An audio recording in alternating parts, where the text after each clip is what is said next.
Richard, you've had such a varied and interesting career, spanning many decades. So, tell me a little bit about you and what brought you into leadership and coaching. Okay. Well, we're here in Bury St Edmunds, the market town of Bury St Edmunds in Suffolk, which is very close to where I grew up. So I'm a Suffolk boy Okay. and had a fantastic childhood in many ways, growing up in the countryside in Suffolk. Went to school in Haverhill, which is not far from where we are now. And had an interest mainly in the sciences and mathematics. I was very good in those subjects. And from Haverhill, I went to Cambridge for sixth form, studied maths, physics and electronics, and then went on and got a degree in electronics at Southampton University. Well done, you. Well done, you. So that's a bit of my background. And what's the link ultimately into leadership and management? I think it really comes out of a crisis, if you like. Okay. So I left university with my degree in electronic engineering and went to the city in London. And my first job was as a coder, coding up systems for interbank messaging, and got paid well, was successful at it, and then went on and got a job with what was then Arthur Andersen, a big accounting firm, and worked my way up from coding into project management and then ultimately program management, but felt very dissatisfied that, yes, I had this success and I was enjoying the work that was stimulating, and somehow felt unfulfilled. And it was my brother who actually suggested that I went on this personal development course. It was called the Landmark Forum, which some people may be familiar with, but it's a personal development form. And you took the advice of your brother, Richard. That's an interesting Well, one. what was funny was he's great, but he was advising all of his friends to do it. He wouldn't go on it. Which is often the case, yeah. Would I listen to my sister? Who knows? Probably not. And she so wouldn't listen to me, Richard. So I took this course, and as the management consultant, and part of the agreement was that you had to be a volunteer for them. So you do this course, which you paid for, but not only did you pay for the course, You give me a free time as well. Give you a free time, which is why incidentally it got banned in France because of their labour laws. But anyway, you were expected to turn up and get on the phones and sell new upcoming courses to past alumni of prior courses, and that was the gig. And I turned up one evening to do my voluntary slot. And the guy who was another volunteer who was supervising all the rest of us said, "Richard, I'm afraid you can't do it tonight." I said, "What? What do you mean I can't do it?" He said, "Well, I can sense that you've been drinking. I can smell alcohol on your breath. I'm afraid I can't let you on the phone. You're not going to be present to the people." Oh my goodness, harsh reality. And I was like, "Who are you?" This is in my pop. Who are you? And you had been drinking, obviously. I had been drinking. To tell me the mighty management consultant Richard Atherton that I can't do your poxy voluntary sales gig, and I was outraged. But it was as you say, it was the first slap in the face I'd ever had as related to my drinking. Because in my professional environment, heavy drinking was tolerated, it was encouraged to some degree, and basically as long as you turned up. And were present. And well, you were, but he was talking about present in a very different way, which I think since learned to appreciate. There's a difference between there and being present. Yeah. And that started the breakdown of my denial that I had a functional alcoholism issue. And that was the first chink in the armour. Okay. And then there was actually another guy who also happened to be on this course, who was a very famous heart surgeon, and happened to run the alcohol program within his hospital. And he introduced to me the idea of a functional alcoholic, which I wasn't really familiar with. And he said, there are many people in this hospital where he works who fit that bill. They can turn up to work. Deliver a fantastic job and role. They can do the job, but they, every night, or sometimes not just in, will drink, and they keep their lives together somehow, but they're only living half a life. And he used the example of a guy living on a houseboat who would get drunk 4 or 5 nights of the week, would manage to get up, live some kind of life, but was completely dependent on regularly getting drunk. And he said, one level he's alive and he's functioned, but another part of him is completely dead. And that resonated with me. There was some part of me that was dead. I was functioning, I was successful, and I was also dead. And it was through those conversations, through that slap in the face, through the conversation with him, another friend suggested I did this self-diagnosis of alcoholism, which I did. And as a result of all of those actions, I did come to the conclusion that I was a functional alcoholic. I wasn't putting gin on my cornflakes in the morning. However, I did have a problem. And then I went to Alcoholics Anonymous, and very, very fortunately, the very first person I heard share at an Alcoholics Anonymous meeting said the same thing as I did. You know, he had a functional career, and his thing was wine, but every day he'd have to have, you know, a couple of bottles of wine, and that was what helped him get through. So this started your journey, Richard, in terms of leadership, coaching, mentoring, and it was almost like a self development area, all triggered by your brother. You could say that, yeah, exactly, because that's ultimately where it led me. Because yes, I was still doing this job which didn't have anything to do with coaching or any of the rest of it, but I'd started to look within. Yeah, because when I went to AA, and there's a lot of introspection involved in that, and you're writing letters to people who you've wronged in the past, and you're making a moral inventory at all of your flaws, and so there's all of these exercises within the 12-step group which have you introspect. But that led me to even deeper work, because at a certain point somebody pointed out to me, you know, you've just swapped one addiction, which was alcohol, to going to all these 12-step meetings. You've swapped a chemical dependency with a social dependency of going to. And he said, you do realise there's a cure, Richard. There's a cure. There is a root cause of all of this. It is trauma. Right? Let's get deep. Let's get deep. Yeah, and so he was right, and that was my second sort of slap in the face. It's a quick question, Richard, and as we amble along in this discussion, do you think that electronics was the right thing for you? Do I think that electronics? Well, it was in a way, because what's great about that electronics for me was it didn't have to have me engage with any of my feelings. So I think had I attempted to do a subject that was deeper in that emotion, required greater emotional introspection, it may have accelerated, you know, it may have ended up in... Yeah, I was just thinking, because it's very process electronics. Yeah, do exactly. this happens, this happens, this happens. People, life, experiences, conversations is so not linear. You're right. Yeah, so I think in some ways I probably was attracted to it because it didn't require much in terms of emotional interest. And I think if I'd have looked too deep within, I might not have been able to handle it. So I was probably quite, in some senses, quite happy with staying with a very on the fringe, intellectual yeah. set of choices around my academics. Although, having said that, I was also engaged in. I wrote and took a play to the Edinburgh Festival whilst I was studying electronic engineering. So there was a whole mix of different culture, ambience, life, the whole thing. So there was, and a little drink along the way. And a lot of drink along the way. So there was that artistic side of me. So that led me to.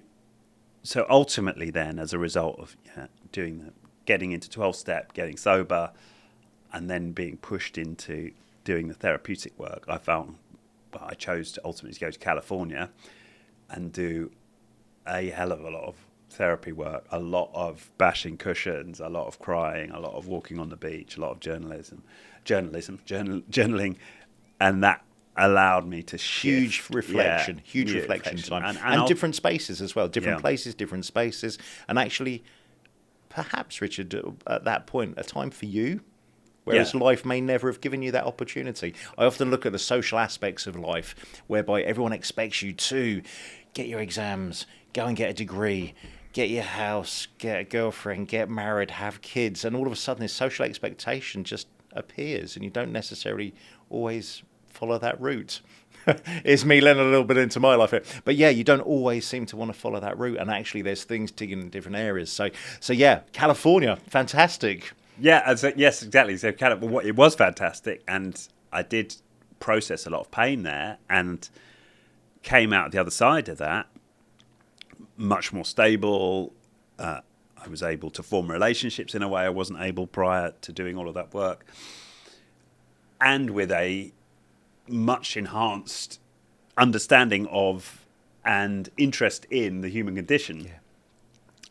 Yeah. And I was then in a situation where I was continuing to do this operational consulting work and running large programs for companies, whilst harbouring this deep desire to go deeper with clients ultimately. So quick question, Richard. Yeah. The deepness, you went to California. That's a huge change from Haverhill to California right. to a little bit of introspection in terms of where you are and what you're doing. But looking at how you've used that whole life change to something which is really fundamental to you now in terms of the work you do with First Human. Yeah, exactly.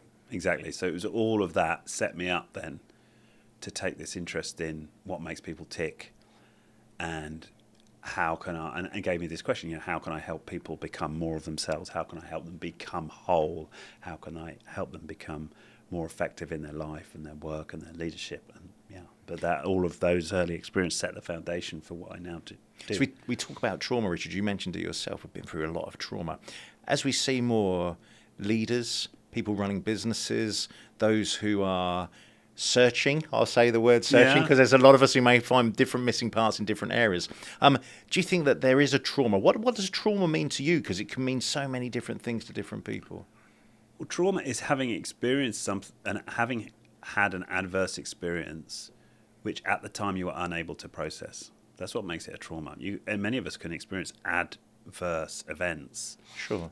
The difference between it being a trauma or not a trauma is our ability to process it at the time. Did we have somebody who could witness us and help us process what just happened to us? In which case, it can be a painful event, but doesn't get stuck in the system as a trauma. But if we went through it alone and we had no way to handle it, then it becomes unprocessed, unresolved pain, and that defines it as a trauma. Yes. Okay, that's fantastic. So, what do you see? Talk to us about what you do, Richard. You're dealing with it. I know you do podcasts. I know you do discussions and leadership group and individual development opportunities. Talk us through it.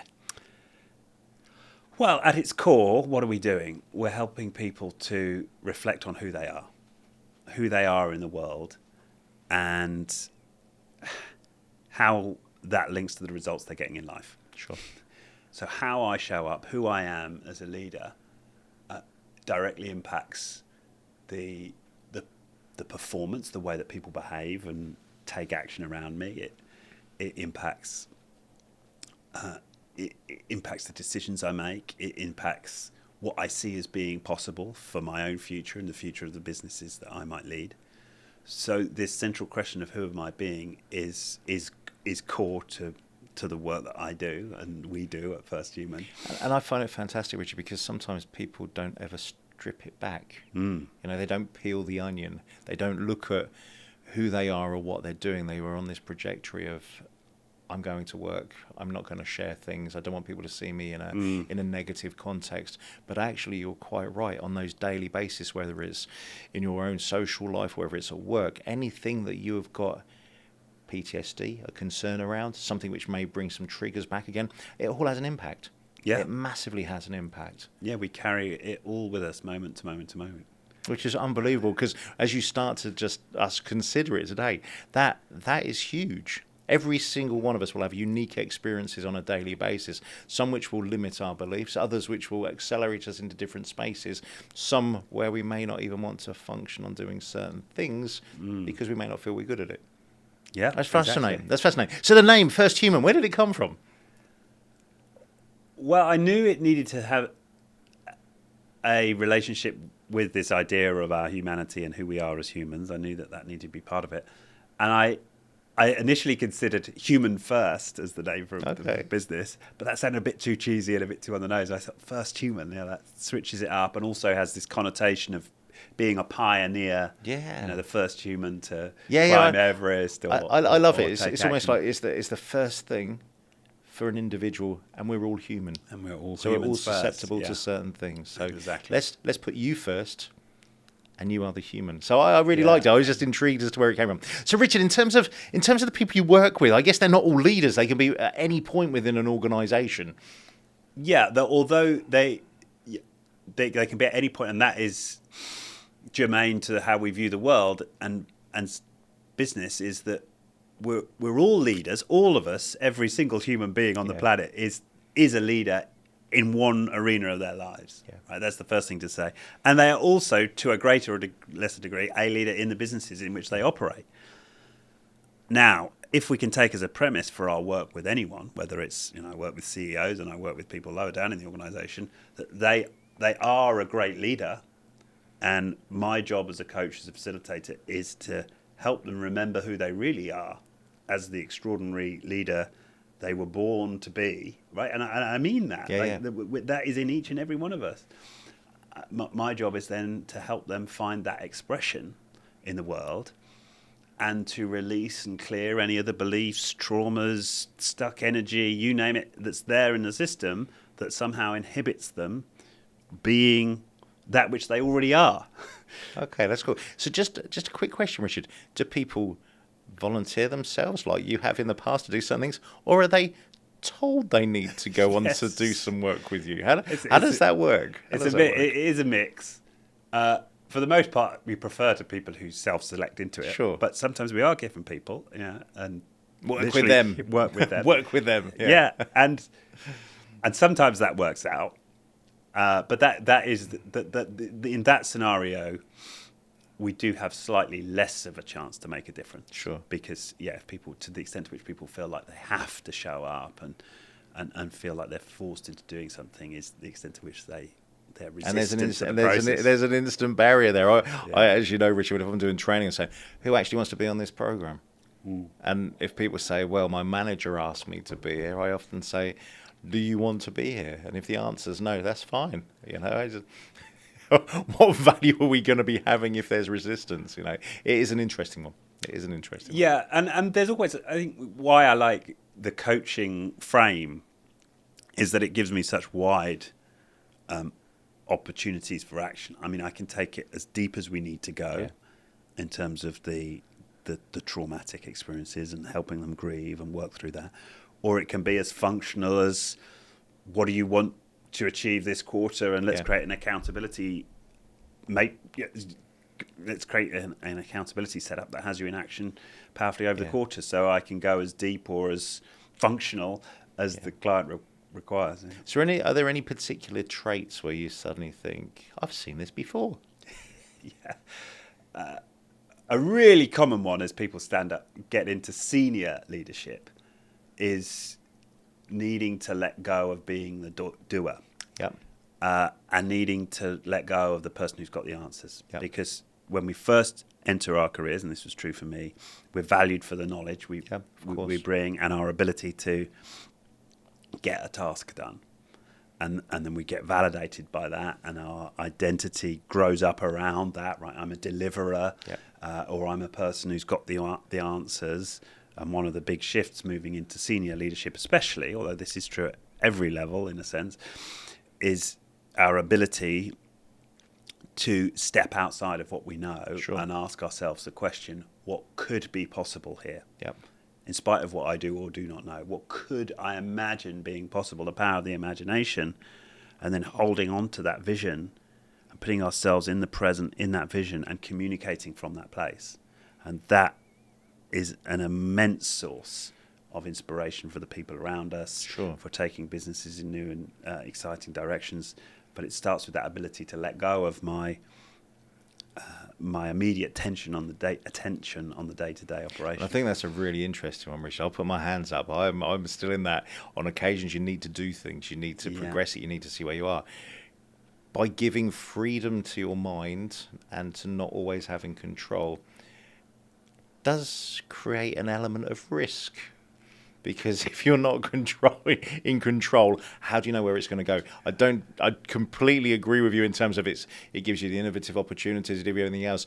But in many small businesses, those owner managers are the ones who are very like, we need to know where we go. We need to know the control. We need to know the cash flow. We need to know all of these sorts of things. So to actually just throw caution to the wind, or as I would say, pull the oars in and float downstream for a little bit, may cause someone some considerable concerns early in the hours of the morning.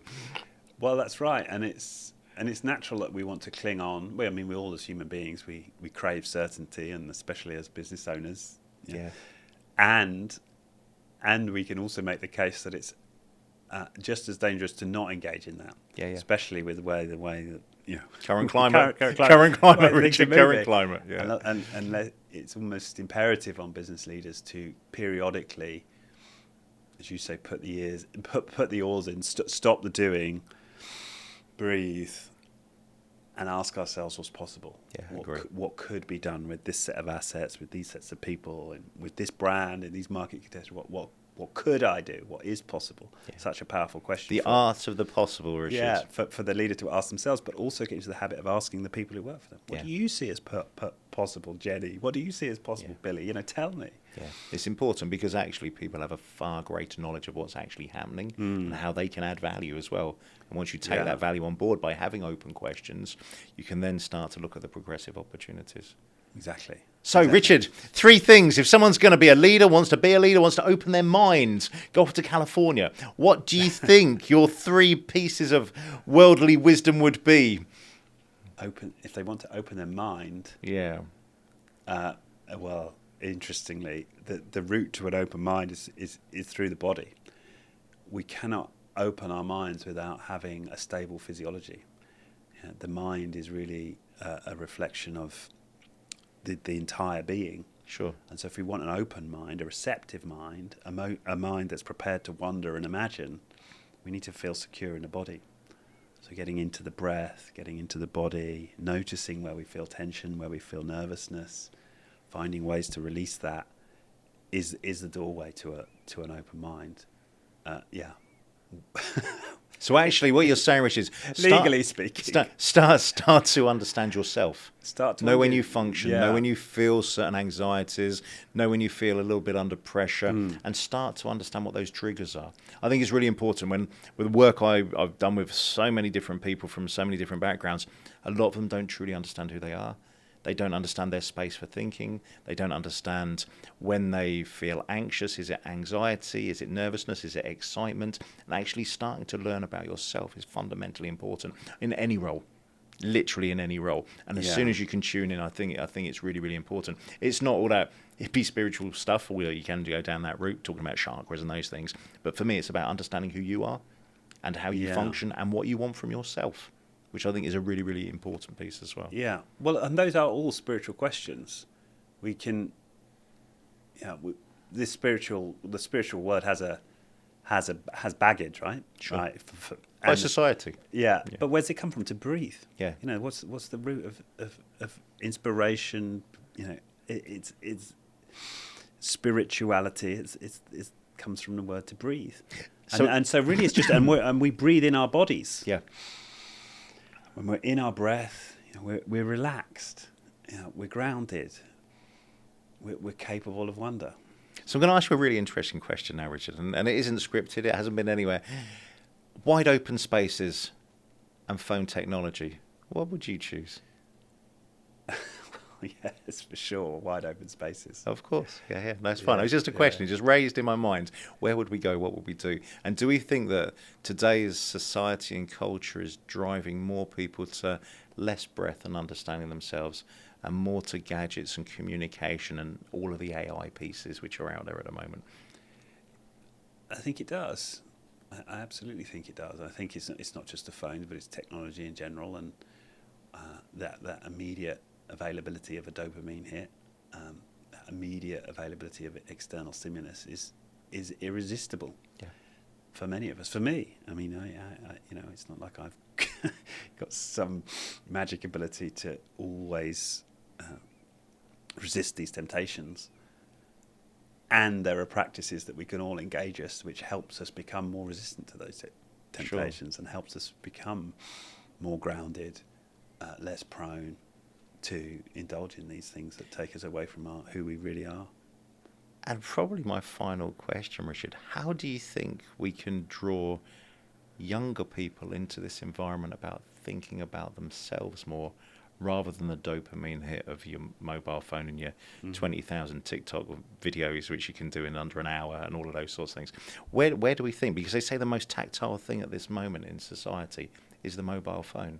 And that, for me, just causes me a concern because we're missing out on the wind, the nature, all of those things which are around us because we're being consumed by our gadgets. Yeah, and how do we break the chain? Yeah, basically. Yeah. Well, I think it's with establishing any habit, you have to start really small. I'm working with a client right now, and he's wrestling with this. And so what we've set up with him is just take one walk around the block every day and come back to me when you've done 7 days. And now let's extend, so that's 5 minutes per day of no stimulant, just walking around the block. Yeah.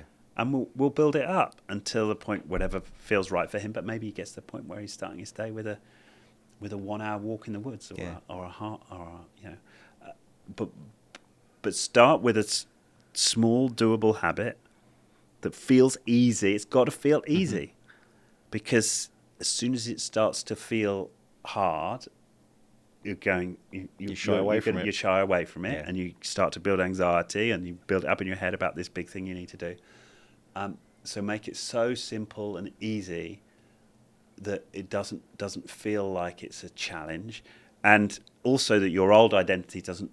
You want to sort of slip it under the radar of your old identity. So you sort of creep up on your old identity, and before you know it, you're a morning walker. Exactly. An example of my client right now. Fantastic. It's interesting, Richard, and I love our conversation, I always do. I say to some of the people who I train, especially those who are coming from interesting backgrounds, talk to someone who's older than you, talk to someone who's younger than you, and talk to someone who you would never usually engage with. And I give them that challenge because it means they have to go out and walk somewhere else.